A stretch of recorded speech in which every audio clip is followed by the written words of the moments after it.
Choosing Love After the Unthinkable. Hello and welcome to the Love and Compassion podcast with Giselle. We believe that love and compassion have the power to heal our lives and our world. Don't forget to like and subscribe for more amazing content. And we'd also like to take an opportunity to thank Yorkton Film Festival for voting our podcast Best Podcast Nonfiction for 2026. Wow. And Latin Fest Best Latin Podcast for 2026. Wow. Scarlett Lewis is the founder of Choose Love Movement, a non-for-profit whose programs have reached millions of children and educators across all 50 U.S. states and 135 countries. Following the tragic loss of her son Jesse in the Sandy Hook elementary school shootings, she developed award-winning programs that teach people of all ages essential life skills rooted in courage, gratitude, forgiveness, love, and compassion. Scarlett is also the author of several books, including Nurturing Healing Love and From Sandy Hook to the World, and her work extends into schools, homes, communities, foster care, corrections, and youth programs.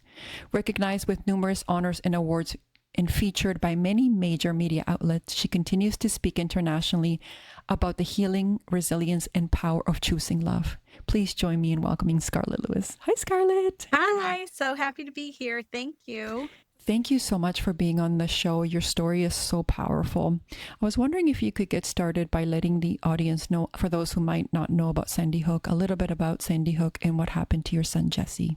Yes, absolutely. First of all, thank you so much for having me and introducing this to your audience. It's really exciting.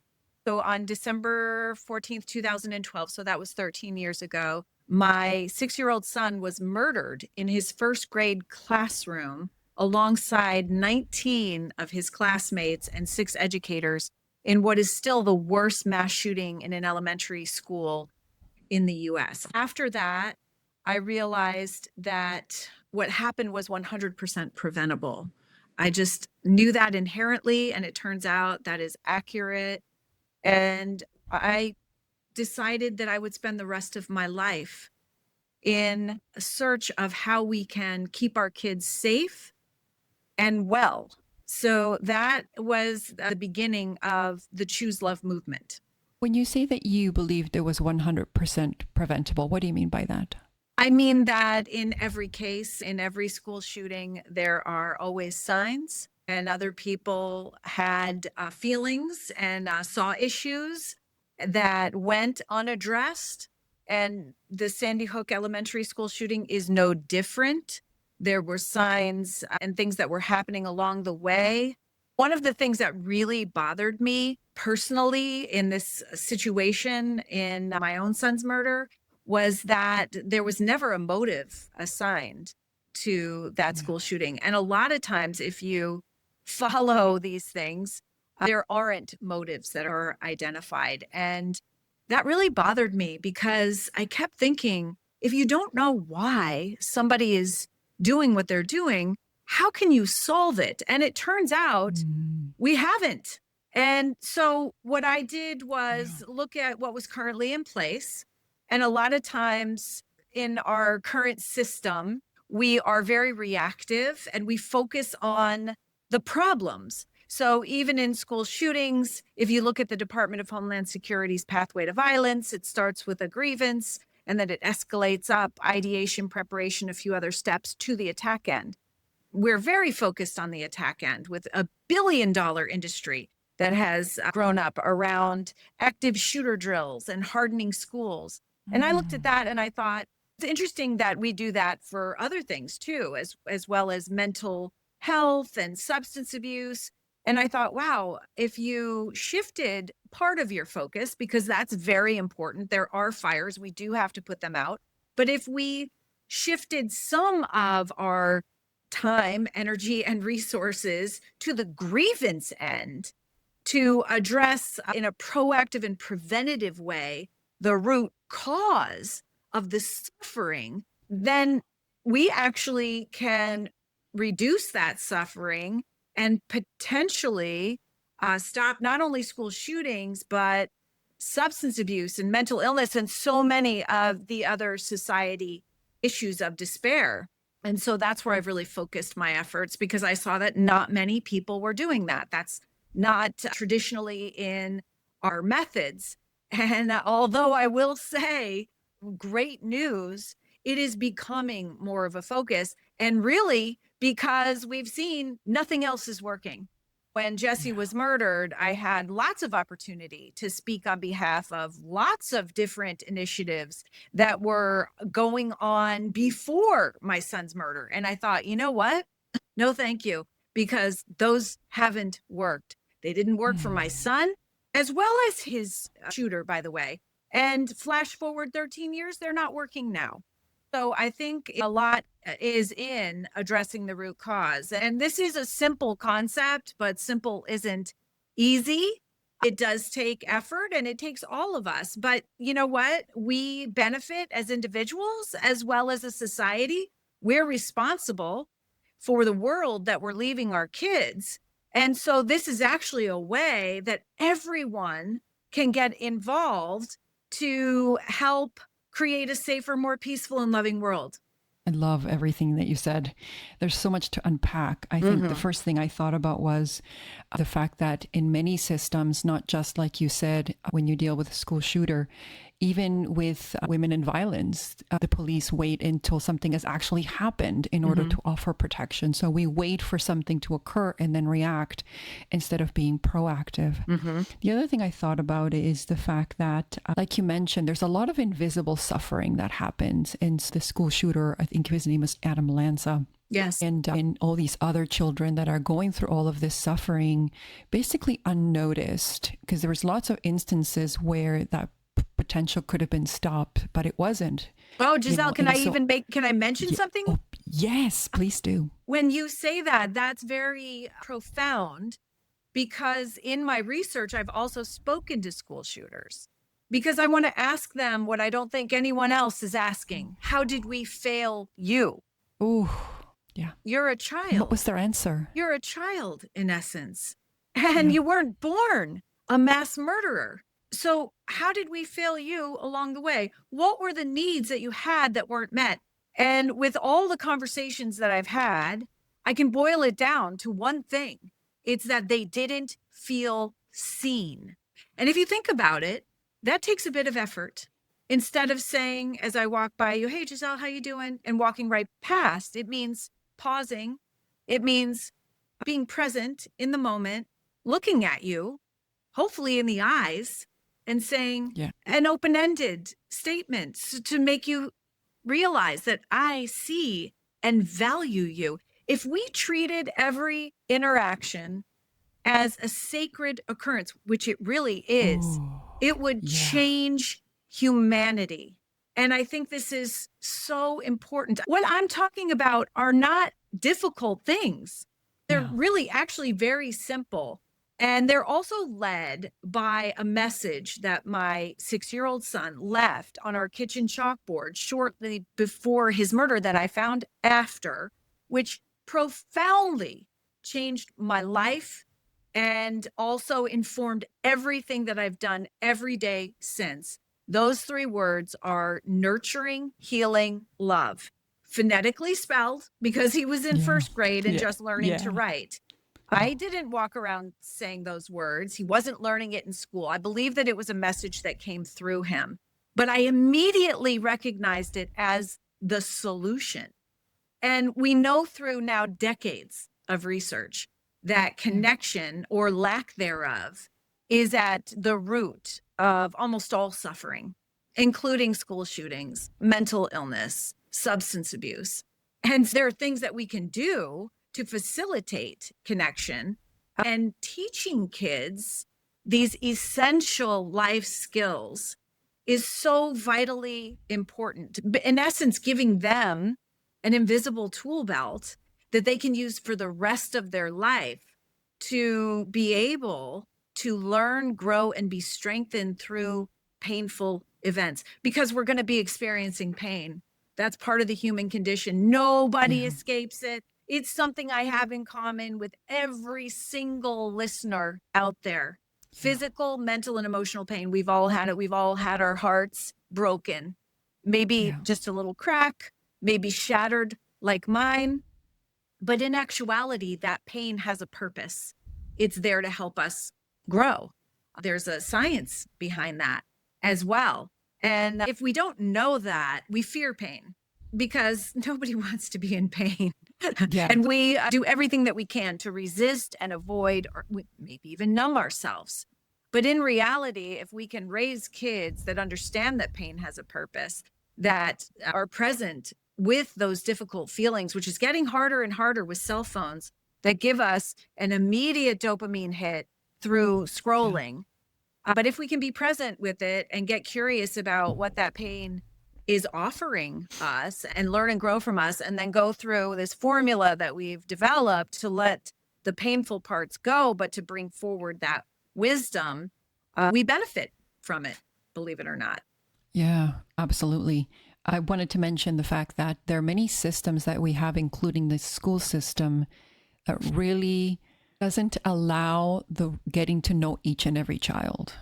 It's like we have many systems where there's so many people that are invisible. And I just want to reiterate what you said, which is this doesn't take a lot. Sometimes it's as small as an eye contact or asking someone how they're doing that might make the difference between that person feeling connected or disconnected. Absolutely. But you're right. We've created a world right now that there's so much disconnection, and we really struggle with having those difficult conversations and those difficult feelings. And you can see it in how we're canceling one another. But that's really the only way that we're going to get through any of the isms, through being able to lean into one another and be able to regulate ourselves enough to be able to sit and get curious. Because it seems to me that you got curious about the perpetrator of that school shooting. You got curious as to why that happened. Yeah. Can you share a little bit about how you went from grief to that curiosity? Absolutely. And I think that's a really important point with the algorithms that are behind the phones now. We are just given the content that aligns with what our beliefs are right now. And we become even further and further divided. There's fear that's being seeded in that process. And so fear is driving that division. It's actually narrowing our focus. If you look at what fear does to our brain, it's very fascinating. It literally puts blinders on us so we have less tolerance to be able to handle other people's views. So what is going on in our world right now, makes sense because it's being driven by an algorithm. But the beautiful thing is we're so much more powerful than that algorithm, but we do need to have awareness of what's happening and then a few skills and tools in our belt. And curiosity is so valuable. And here's why. Because the way that our brain processes information, it comes in from our five senses and it goes into a little region in our brain called the thalamus. The thalamus acts as a relay station and it sends that information to our prefrontal cortex and our amygdala, which is our fear center. Here's the thing. Our prefrontal cortex is where logic and reasoning and the understanding of right and wrong and really the wisdom is here, as well as in the heart. The fear center is what keeps us safe. And so the fear center for our safety is 4 times faster at processing information than our prefrontal cortex. And if you look at it in context, that makes a lot of sense. So you're walking along and you have a bear that comes out of the woods. Actually, yesterday I was walking and there was a raccoon that was weaving in the road. I did not have to pause, get curious about that situation to determine what should I do. My brain flipped me around and I went the other way. So it makes sense if we're in physical danger. But what happens, it also has the same effect when we're in what our brain deems to be emotional danger. What can happen is that our amygdala gets hijacked and that information doesn't get to our prefrontal cortex, where our highest and best selves are able to thoughtfully respond, where also the brake on our instinctual reactions is. So that curiosity is key. And we all have triggers every day. It could be a look that triggers us. It can be a word, a situation. It could even be a memory that comes up, a painful memory. And those triggers, they're happening in our amygdala. And the way to move through them, to not be reactive, I say put up your metaphorical dukes if your life's not in danger, is to pause, We call this the pause and the choice moment. This is what we're teaching kids all over the world, which is so incredible, and adults. Pause, take a brave breath. That restores your autonomic nervous system. It stimulates your vagus nerve, which wraps around every single organ, which is, there's nothing you can do to bring calm on faster than a brave breath. And then you get curious. That curiosity stimulates the prefrontal cortex and allows for what we call a thoughtful response in love, for maintaining your personal power in any situation and not handing it over to the person who may have triggered you or hurt you. So in this sense, your question was about Adam Lanza. I understood that hurt people. And to me, first of all, I looked around and I saw so much blame, finger pointing, and fault finding on Adam Lanza and his mom, Nancy. Adam, by the way, killed Nancy before he left that morning from the home that they shared to go back to the elementary school that he attended to perpetrate the crime. And I thought about that for a moment. And I thought there was so much blame going on, not just on Adam and Nancy, but on so many different things. And I thought, wow, the act of blaming is actually a way to not take responsibility ourselves. So in other words, Giselle, if it's your fault, then I'm saying I'm the good guy. And by the way, our brain looks for this narrative. I'm the good guy. You're the bad guy. That means that it's all your fault. But also it means that there's nothing that I can do about it, that I'm a victim. And so I saw all of this and it just didn't make sense to me, because I think maybe it's because it's the first time I'd ever sat quietly since I had kids, and I have a farm and I had a full-time job. I'm a single mom. I really do think I did all this thinking because I finally had nothing else to do in this moment leading up to Jesse's funeral and then a little bit beyond. And I thought, wow, so all these people are blaming these different things. But in reality, and I said this in one of the first interviews I gave, I said, I take my part of the responsibility for what happened to my son in his school, in my community. Blaming Adam Lanza and his mother, yes, they're 100% responsible for the choices that they made. Nancy paid for those mistakes that she made, as did Adam. He killed himself after he murdered all those children when he heard the sirens coming. So I'm not saying that it's not their fault, but in reality, aren't we all responsible for the world and the community that we live in? And if it was all their fault, then it would never have happened before, but it did multiple times and it would never happen again. Yeah, we continue to have school shootings. I can't even say they're our new normal anymore. They're part of our culture and we expect them. In fact, a parent told me over the weekend, this is just while I was traveling and speaking, they said sending their child to school was like playing Russian roulette, which I thought was so interesting. They said goodbye to their child. So many parents say this to me, and they hope that they see them when they come home at the end of the day. And I'm laughing only because of the irony. We have so much more power than to think that we're playing Russian roulette with our children's lives when we send them to school. To answer your question, I actually felt compassion for Adam as well as his mom. First of all, she was a single mom. She was trying to deal with her son's neurodiversity herself. She was trying to get help from the school, and she really didn't. And that's really tough because I and a whole bunch of other parents that I know have been in her shoes and really received so much resistance from the school to make me wonder, do we need to reshuffle our priorities? I always assumed that the school's priority was my child's safety, health, and well-being, but I found out that's not necessarily the case. I am not saying anything about the educators or the administrators. I love them. I believe that they are our modern-day superheroes. My goodness, they show up every day.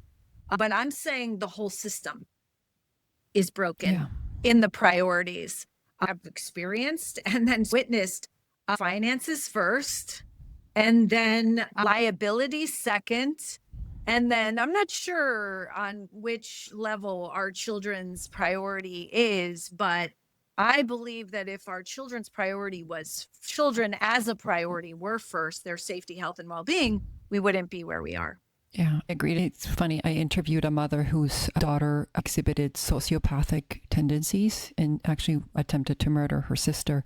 And she went in actually as support of the system and so many times. And she was told that informally that they didn't want to diagnose her because then it would be a state problem and then they would be financially responsible for her. That's exactly. And so I wanted to go back because I think again, you said you're sprouting such gold nuggets here that I don't want the audience to miss it.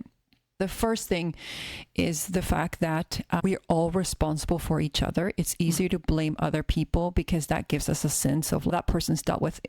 We can go back to sleep at night. We can feel safe. But the truth of the matter is, it's not until we address our own fears, until we have the courage to get curious about people, to address our own mental health, to address our own difficult emotions, and then lean into one another and see each other as brothers and sisters into we're actually going to change things. And I know from my own personal experience, fear is so difficult to address, especially if you grew up in a very fear-based environment. And every time I made a decision in fear, my world got smaller and smaller. And it was when I started to make decisions from courage that my world got bigger and bigger and bigger. Can I share something on that? Yes, please do. Because literally I'm getting goosebumps. When I was sitting on my mom's couch, she lives across town, right after Jesse's murder, I had this feeling, even though I was so devastated, I thought I would die just from the pain. Not that I wanted to harm myself, but I also had this other feeling. And I was trying to figure out what that was. And I realized for the first time in my life, I had no fear. And then I had this sort of like life review. And I look back over all of the choices that I'd made. Every relationship, every job I'd ever taken was out of fear. And I promised myself I would not do that anymore, that I would act in courage, as you said. And I was also realizing we were told within days that my 6-year-old son had stood up to the shooter and sacrificed his life to save 9 of his classmates. That was my example. I thought, if my son could do that at 6 years old, then certainly I can use and dedicate the rest of my life to trying to live my life with that kind of courage, to be part of the solution, to not shy away from it, as I had for so long, just assuming that other people had children's best interests. And I know they try, but I have to say, parents, no one cares about your kids like you do. And a lot of us are parents, and that is a rally cry for us to get involved ourselves, to make sure that our children are safe, to make sure that their safety, health, and well-being are prioritized. And I think what everybody was telling me, you've been through the worst that a parent could ever experience. And from talking to other parents since, it is not the worst, but you also can't compare your grief. But I have tried to live my life with this courage. And actually, that is why courage is our first character value in our formula. Because what I found is that courage is like a muscle. You can practice it to strengthen it. And I have to tell you that, and it's a lifelong process, by the way. I'm not perfect at it. I've been practicing for 13 years, but I am aware. I'm much more aware than I was before. And I do practice this courage muscle every single day. And it's so important. And it opens up, as you said, Giselle, this whole other life that you didn't even know was possible. It's pretty amazing. Yeah, but it does take courage in the sense that you have to be willing to face yourself and all of those emotions you haven't wanted to address. But when you do, and you do that with the lens of compassion, you start to have compassion for other people's behavior. You start to understand it more. But it's an interesting journey. I've seen it in my own family that when people make decisions out of fear, the world becomes smaller because then each subsequent decision is more and more fearful and more small. I wanted to go back to the comment about the children and your son being a hero, standing up for his fellow classmates. What else have you learned from children about love and what we could be doing better as adults around how we love each other? That's such a great question because I have the honor of being able to go into classrooms. And it's so interesting when I work with little kids, they have such wisdom already inherently within them. And I'll ask them questions like, what do you think someone is feeling when they're mean to you? And hands immediately go up. They're mad. And I say, yes, they're mad. But why do you think they're mad? And they raise their hand immediately because they're sad. And it's like, wow. They just know this inherently. And I just realized this. I'm still learning and growing myself. But over the last few years, I really think what happens from when they're little to when we become older and we progress in age, we also progress in having experiences that are painful. And I believe that we armor up. And so I was going to use my own situation, but it happens to few people. But what happens to everyone is betrayal, pain, and hurt feelings.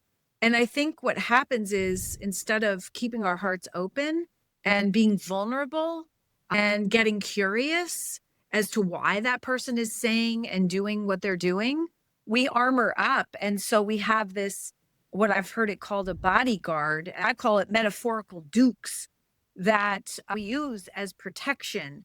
And blame is part of that. Finger pointing, fault finding, victimization. But we know that can turn into helplessness, that can turn into hopelessness.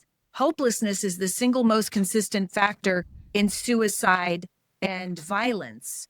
So I think that we need to remember that. And that's why I developed this formula, because this formula actually, it's called locus of control, locus of our personal power. It actually returns our personal power back to us, which these little kids already have, where they understand, if somebody's saying or doing something mean, it's coming from a point of pain within them. Because really, we want love. We want connection. In fact, we need it to survive. Being mean is not conducive to connection. It is coming from fear, ultimately, anger, hatred, resentment, revenge, a mask for fear. And so if we understood this, and this is what we teach, then we would look at these things, these trigger points in us completely differently.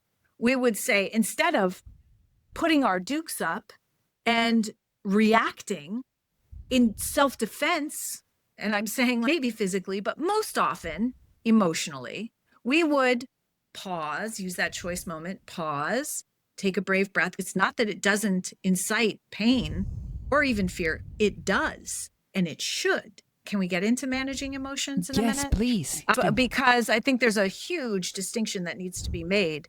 We don't want to manage emotions out of our kids, because emotions are how we navigate our environment, and they're so beautiful and so important, and they teach us so much every single day about us. They're so important, and I think we've been coming about them differently. But we can pause and we can get curious and we can consider why the other person, remember that motive thing, why the other person is saying or doing what they're doing.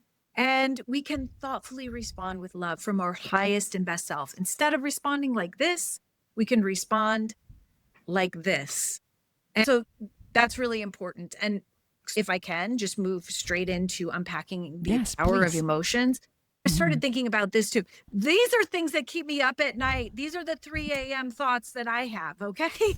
I'm thinking, manage emotions, manage emotions. We think about that, and we're teaching our kids, manage those emotions. You have those hard emotions. It's like red light, green light, right? Those negative emotions are the red light. Stop, manage them into green. And to a certain extent, yes. However, those red light emotions are so valuable. First of all, they can save your life. Second of all, that fear means you care. And you have to feel that to know, whoa, wait a minute, this is a situation that my boundaries are being violated. Somebody's saying something that's not true. We need to have that alert system is really important. That's why I think it's really important that we understand the difference between emotions and feelings. Emotions are these automatic chemical washes that wash over our brain. They come and they go, and they're really important. They never last. Even however difficult they may be, we can teach kids, no, that is difficult. Listen, get curious, and it will come and go. Our feelings, now this is where the cognitive triangle comes in, our thoughts that directly relate to our feelings, then become our actions, are different than emotions. So our feelings are what either keep an emotion going or use the information and get rid of the pain. You may have said something to me early on, you don't like the shirt that I picked out for this interview. And I would feel triggered. That trigger is saying, whoa, wait a minute. This is a situation. Is this maybe not a nice person? Maybe not somebody that you want to do a podcast with? Or who is this? What is going on? I pause. I take a brave breath. I get curious as to why you might have said that. And I either say, oh, you don't like this? No, I meant it's a nice shirt. Oh, I misunderstood. It was my perspective that was off. And then we move on. Or maybe I just say, oh, I know, Giselle, I looked at what she does. She's amazing. She's got incredible messages that she gets out there. No, it's okay. Maybe I'll say something to her afterwards or whatever. My point is, my thoughts that directly relate to my feelings are whether I keep that sense of urgency going, that trigger, that it may become anger or resentment. That's all my thoughts and feelings. And so if I can rectify that, by saying something to you, takes courage, or maybe just letting it go and doing the mental process myself and releasing it. Maybe she's having a bad day. Maybe she didn't have her coffee this morning. What is really important about what you said is that it's through our feelings and our thoughts, it's us that keep those thoughts alive. And what I mean by that is if you and I have conflict over a shirt and you address it in the moment, either you allow yourself to release it, acknowledge the difficult emotions and release it, or have the courage to say to me, hey, maybe it wasn't your intention to be hurtful, but this is the impact of what you said around my shirt. It enables you to move on. But when we don't do that, because we don't want to address those difficult feelings, we just keep the thoughts alive. So 5 years from now, you'll still be thinking about the comment I may have said about your shirt. Well, here, not just keep it alive. This is what happens. So if I don't have the understanding, I'd pause in my own mind, have the ability to process that hurt. Here's what can happen. If I hold on to that slight, it becomes a grievance. Remember the grievance that leads to the attack? So I might end this. Obviously, we're talking about a shirt. Who knows how maybe emotionally harmed I am and how far I might take it. I might leave this podcast and I might call a friend and say, oh my God, have you heard of this girl, Giselle? She does this podcast. And do you know the first thing she did was diss my shirt? And she's, oh my God, that's awful. Have you read her comments? And I'm like, no, I didn't do that, but I'm going to. And so a grievance is after the fact, right? We can process things in the moment, but once it reaches a grievance, this is really important. Once I have that conversation, 5 minutes later, an hour later, a day later, it lodges in a different place in my brain. It goes to the pain center. And so the pain center, and now we're getting into a little bit of addiction understanding, but when your brain registers pain, it tries to alleviate the pain. Our bodies are beautiful pharmacies. We don't even know the extent that our bodies can be a pharmacy. So our brain says, she's in pain. And so it releases dopamine. But in order to do that, there is a revenge initiative that happens. So in other words, have an eye for an eye brain. A lot of people don't understand this. This is new neuroscience. So in other words, I'm talking about you behind my back. This is gossip because I know that it would be hurtful to you, what I'm saying. And I get pleasure in your pain. That's why revenge is actually called the most dangerous addiction, because it's the one in which we take pleasure in someone else's pain. So I'm taking a little bit of pleasure and I am being rewarded. with dopamine. That's, by the way, the same thing we get when we scroll, do drugs. And here's the important thing about this. It's not healing. No. When I'm talking to my friend about you behind your back, it's not healing. Unless my friend is saying, oh, wait a minute, she's a wonderful person. I've just looked her up and she's great. I'm sure she didn't mean it. Why don't you just let it go and forgive, right? Most friendships, though, have this sort of concept of this false sense of connection by joining the in, fire. right? Don't you have the friendships? In fact, that was a conversation that I was having with a dear friend of mine on the way to work on the morning of December 14th. We were talking behind people's backs, raging really together and one-upping each other on our stories. Oh, this person is a jerk. Oh, you want to know jerk? Let me tell you this. And it's one of the reasons why I thought, wow, I don't want to fall into this trap, because that trap only escalates the pain. It's called a doom loop, a revenge loop. It only escalates. And then once I get off the phone, the next time that memory comes up, in order to get the same amount of relief, I need to up my revenge game. It's very important because this is what leads to school shootings. And so we need to have this understanding to be able to stop it. And I'll tell you what does stop it. I'll tell you what the solution is. And the only thing that stops the pain center in the brain immediately in the moment is forgiveness. Oh, that opens up a whole other can of worms, doesn't it? And it's so interesting because when I started Choose Love, one of the character values in our formula is forgiveness. I have to tell you, I got so much resistance. First of all, I got resistance for the word love in the Choose Love movement, and love in the name of the program going into schools. Almost everyone was like, love? You're going to find resistance? Are you really sure that school's a place to put that in? The more resistance I got, the more I resisted really too. I thought, oh my gosh, we need to have love rolling off our tongues. No, the want and need for love, to love and be loved, that is what caused this. And so no, I wouldn't compromise on that. Now we have it on the end zone of the Super Bowl, so on the back of the helmets. And no, it's now we see it in advertising campaigns. So that door's been opened, which is great. So then forgiveness. And I wanted that to be one of our main character values in the formula. Oh my goodness, you can't teach forgiveness. That's way too lofty a topic. Kids are not going to be able to understand forgiveness.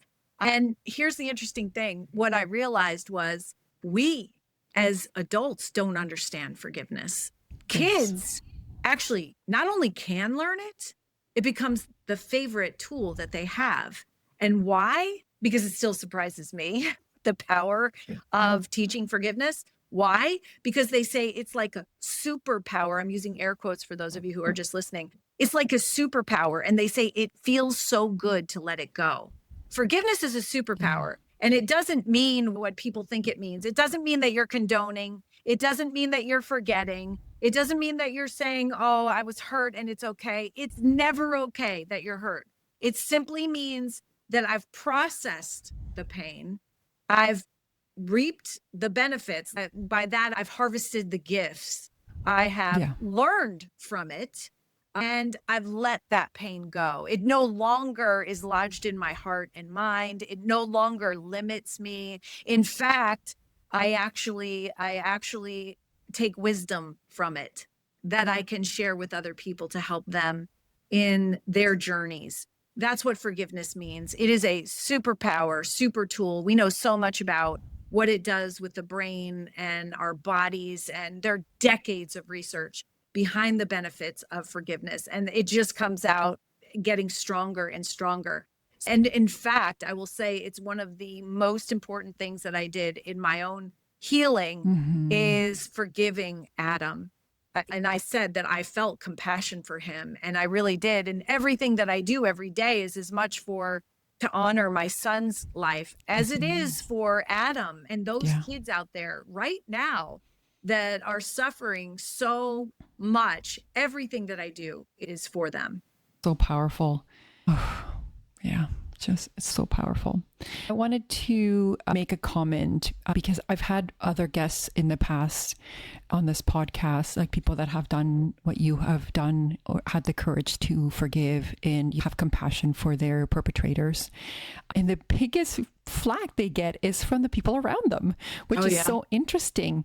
The need to punish, you were talking about the need for revenge, the need to hold on to that. But it's so interesting because that may make you doubt if you're choosing the right thing, right? And especially if the people closest to you. But this is where what you're talking about is so important, where all of us are responsible for one another, because hatred doesn't work. It really doesn't. Revenge doesn't work. Hatred weakens me. Yeah. I could have gone throughout my life hating and seeking revenge, and nobody would have probably corrected me.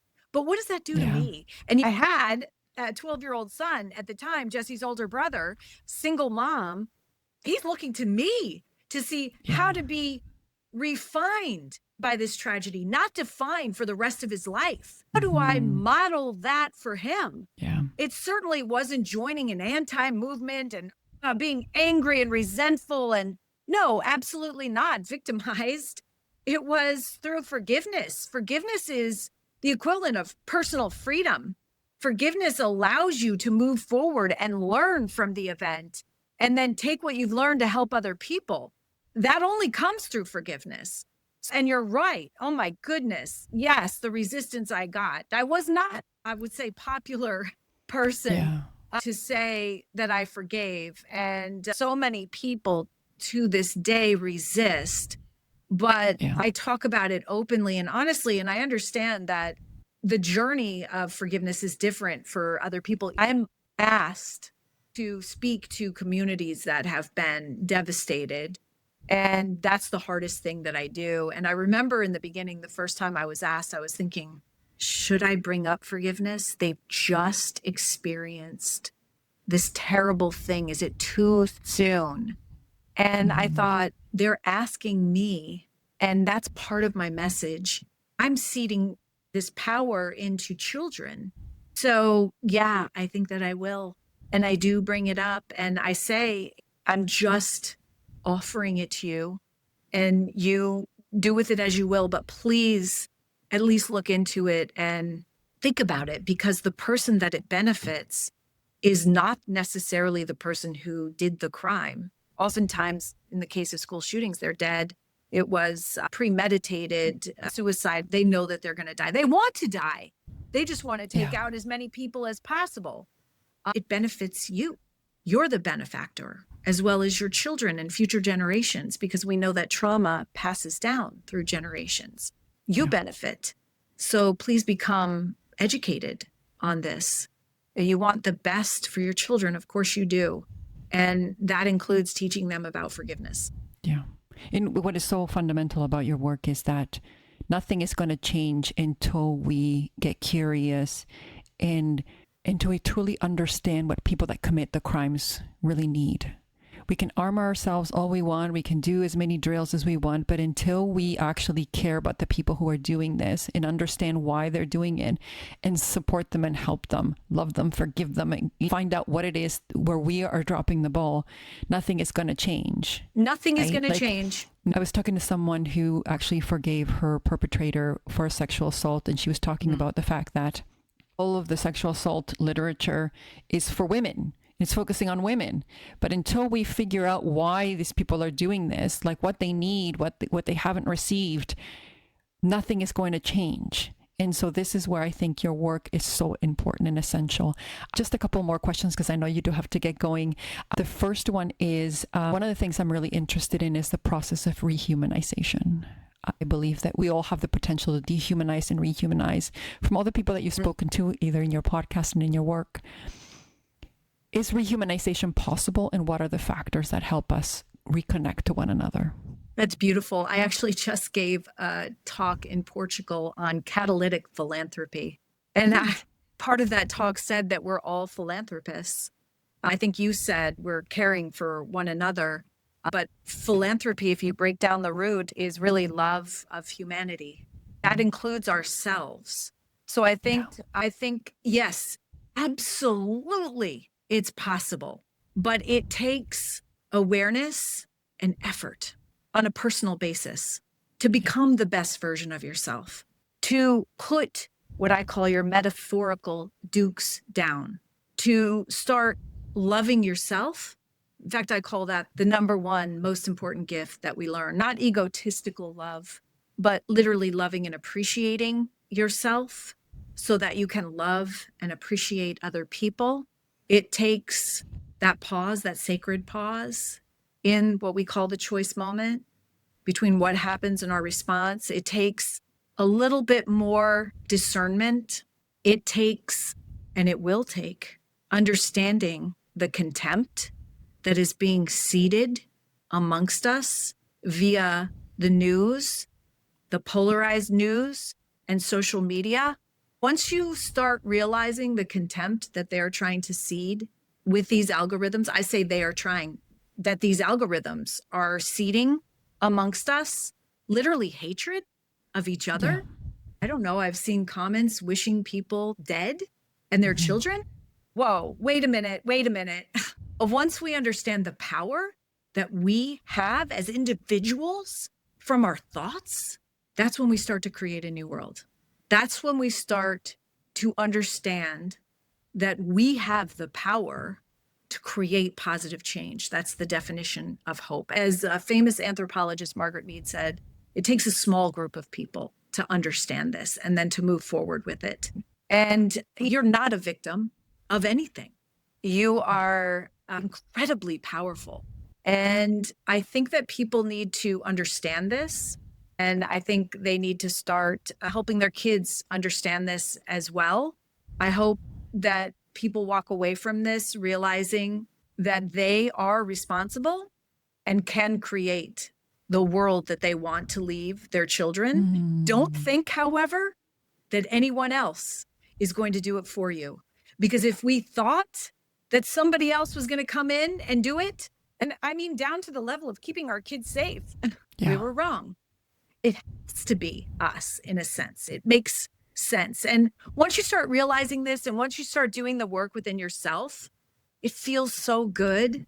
And you just naturally want to spread this. It's so interesting. Even awareness of the Choose Love movement is spread by word of mouth. That is still the most powerful way to spread a message, is by word of mouth. And I have full confidence that we are going to do this because we've forgotten our power. And it's so tempting to relinquish it to some governmental agency or some leader to say, they'll take care of it. But I think now that we're realizing, oh, wait a minute, they won't, they haven't, they can't. If they could have, they would have. So we're going to have to reclaim our power and start doing things the right way, which is addressing the root cause. Yes, every institution that's in place to put out the fires, thank you, needed. But we also have to shift our focus to address the root cause so that we can get ahead of the suffering that leads to so much societal despair. It's a change that we have to make, that we are responsible for, and that is possible. It does take a little more work. Wouldn't it be great if we could just say more laws would fix everything and then we would be safe and well? Wouldn't that be great? It would be so wonderful. And I think we've tried to go that route. And we know that is actually simply not the case. It's going to take effort on behalf of each one of us. But I can tell you, as a person that has taken that effort, that actually exerts and exudes that effort every single day, that it only benefits you. It feels so good to take responsibility for your life and to not be a victim and to not harbor that type of blame and finger pointing. It feels so good. It's like the best thing that I ever did. I remember saying on that interview, I take my part of the responsibility. And of course, talk about pushback. It's the only thing that my mom and dad have agreed on in the last 35 years, I think, since their divorce, is that I should never have said that because it's not my fault. And I was saying, I'm not saying it's my fault. I'm saying it's my personal responsibility to be part of the solution to fix this. Yes. And we're all part of the solution. Everyone on here listening is part of the solution. And I think critical mass is like 3.5% that get this and that can move forward. And so let's do it together. And let's create the world that we want to leave our children, that we are proud to leave our children, one that is safe and kind. So powerful in such a great way to really summarize everything. One of the things that I've seen in this podcast, I've been doing it for 5 years, is that love does have the power to transform. And it does begin with ourselves. For my own journey, the more I love myself, the more I accept myself, flaws and all, the less I need other people to be different or to change, the more I can accept them as well. And actually, the more I start to care about other people and see their beauty and understand that we're all interconnected. We are all brothers and sisters, and we're all in the circle of anything that I do impacts me, whether it be gossip or whether it be hate or whether it be anything, it always comes back to me. It just does. Last question, where can people work with you? Where can they find you? What do you want to share with the audience? Yes, thank you so much. So our website is chooselovemovement.org, and our programming is no cost. And we have programming for all ages and stages, mostly school-based, but parents and communities. And it was really important to me that it be no cost, because these are the essential building blocks of a strong and resilient human, as well as home and community and world. So I realized that this would have saved my son. Prisoners, that we have prison programs, tell me that had they learned this in school, they would not have perpetrated their crime. They say they didn't know they had a choice, and now they do. Let's get this to the kids before they have to learn it, when I won't say it's too late, but after they've perpetrated some really very devastating crimes. And so we're all in this together. I need your help. So please come see what you can do. We have ambassadors all over the world. They're not paid positions, but we're a small but mighty organization, and we are out to change the world. And in fact, we're doing it now. Fantastic. Thank you so much, Scarlett, for sharing your wisdom and your messaging, and for everything you shared with us today. This is a powerful episode, and I'm so glad you were able to join us. And thank you to everyone who joined us for another episode of Love and Compassion Podcast, which is all. Bye-bye. Bye.